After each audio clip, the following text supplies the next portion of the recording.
നിങ്ങൾ ആരെങ്കിലും കാബാലയത്തിൻ്റെ ഉള്ളിൽ കയറി നിസ്കരിക്കാൻ ആഗ്രഹിക്കുന്നുണ്ടോ? കാബയുടെ 4 ചുവരുകൾക്കുള്ളിലല്ല ഈ സ്ഥലമെങ്കിലും ഈ പ്രദേശം കാബാലയത്തിൻ്റെ ഉള്ളിൽപ്പെട്ടതാണ് എന്ന് പ്രവാചകൻ പറഞ്ഞതാണ്. എല്ലാ ഹാജിമാർക്കും അതിനുള്ള അവസരം ഹറം മന്ത്രാലയം ഒരുക്കിയിരിക്കുകയാണ്. ഈ അടുത്ത സമയത്തായി സൗദി ഗവൺമെൻറ് ഹറം കാര്യാലയം മന്ത്രാലയം വീണ്ടും ഹിജ്ർ ഇസ്മായിൽ ആളുകൾക്ക് വേണ്ടി ഹാജിമാർക്ക് വേണ്ടി തുറന്നു കൊടുത്തിരിക്കുകയാണ്. പുരുഷന്മാരുടെ സമയം രാത്രി 10 മണി മുതൽ 1 മണി വരെയും സ്ത്രീകളുടെ സമയം രാവിലെ 6 മുതൽ 9 വരെയുമാണ്.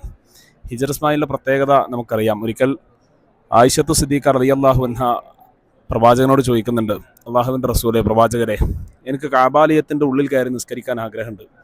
ആ സമയത്ത് റസൂലുള്ളാഹ് ഹിജ്റിൽ നിസ്കരിക്കാൻ, ഹതീം എന്ന് പറയുന്ന ഇവിടെ നിസ്കരിക്കാൻ റസൂലുള്ളാഹ് ആവശ്യപ്പെടുകയാണ്. മാത്രമല്ല ഈ ഭാഗത്തുള്ള പ്രാർത്ഥനയ്ക്ക് പ്രത്യേകം ഉത്തരമുണ്ട് എന്ന് റസൂലുള്ളാഹി സ്വല്ലല്ലാഹു അലൈഹി വസല്ലം തങ്ങൾ പഠിപ്പിച്ചതാണ്. അതുപോലെ തന്നെ ഇത് കാബാലയത്തിൻ്റെ ഉള്ളിൽപ്പെട്ട ഭാഗമാണ് എന്ന് പ്രവാചകൻ പറഞ്ഞതാണ്. ഇബ്രാഹിം നബി അലൈഹി സ്വലാത്തു വസ്സലാം കാബാലയം ഉണ്ടാക്കിയ സമയത്ത് ഈ ഭാഗമടക്കം കാബാലയത്തിൻ്റെ ഉള്ളിൽപ്പെട്ടതാണ്.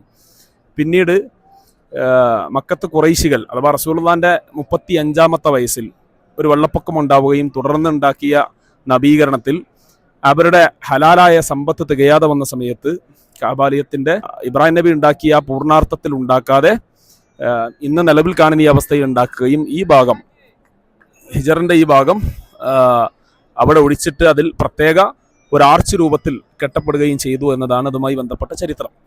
അപ്പോൾ കാബാലയത്തിൻ്റെ ഉള്ളിൽ കയറി നമസ്കരിക്കാൻ ആരെങ്കിലും ആഗ്രഹിക്കുന്നുവെങ്കിൽ അവൻ ഹതീമിൽ നിസ്കരിച്ചാൽ മതിയാകും എന്ന് റസൂലുള്ളാഹി സ്വല്ലല്ലാഹു അലൈഹി വസല്ലം തങ്ങളുടെ ഹദീസിൽ നമുക്ക് മനസ്സിലാക്കാം. ഇപ്പോൾ അതിനുള്ള അവസരം ഇവിടുത്തെ ഹറമിൻ്റെ കാര്യാലയം ആളുകൾക്ക് വേണ്ടി അതിനെ ഓപ്പണാക്കി കൊടുത്തിരിക്കുകയാണ്. അതുപോലെ തന്നെ ഹിജ്റിൽ കയറുന്ന, ഹതീമിൽ കയറുന്ന ആളുകൾ ശ്രദ്ധിക്കേണ്ടുന്നൊരു കാര്യം, നേരെ ഈ മുൻഭാഗത്ത് കാണുന്ന ഒരു ഡോറുണ്ട്, രണ്ടാമത്തെ ഒരു ഡോറിൻ്റെ ഭാഗമുണ്ട്. ചില സമയങ്ങളിൽ ഈ ഭാഗമാണ് തുറക്കുക. ഈ ഭാഗത്തിലൂടെ ഒരാൾ പ്രവേശിച്ച് ഇതിൻ്റെ ഉള്ളിൽ കയറി, അഥവാ തവാഫിനിടയിൽ ഒരാൾ ഇതിൻ്റെ ഉള്ളിൽ പ്രവേശിക്കുകയും ഇവിടെ നിസ്കരിക്കുകയും പിന്നീട് ഈ കാണുന്ന വാതിൽ വഴി പുറത്തു പോവുകയും ചെയ്താൽ അവന് ആ ചുറ്റ് അഥവാ തവാഫ് ഇത് എണ്ണത്തിൽ കൂട്ടൂല എന്നർത്ഥം. കാരണം ഇത് കാബാലയത്തിൻ്റെ ഉള്ളിൽപ്പെട്ട ഭാഗമാണ്.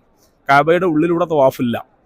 അപ്പോൾ ഈ ഭാഗത്ത് കൂടി കയറിയ ഹാജി ഇറങ്ങേണ്ടതും ഈ ഭാഗത്തൂടെ തന്നെയാണ്. ഇപ്പോൾ നിലവിലുള്ള സജ്ജീകരണത്തിൽ ഹാജിമാരെ എല്ലാം പ്രവേശിപ്പിക്കുന്നത് നിലവിലുള്ള ഈ ഒരു വാതിലിലൂടെയാണ്. ഇതിൻ്റെ ഉള്ളിൽ പ്രവേശിച്ച് കൃത്യമായ സമയം നിർണയിച്ച് പിന്നീട് അതുവഴി തന്നെയാണ് ഹാജിമാരെ ഇറക്കി പുറത്തേക്ക് വിടുന്നത്.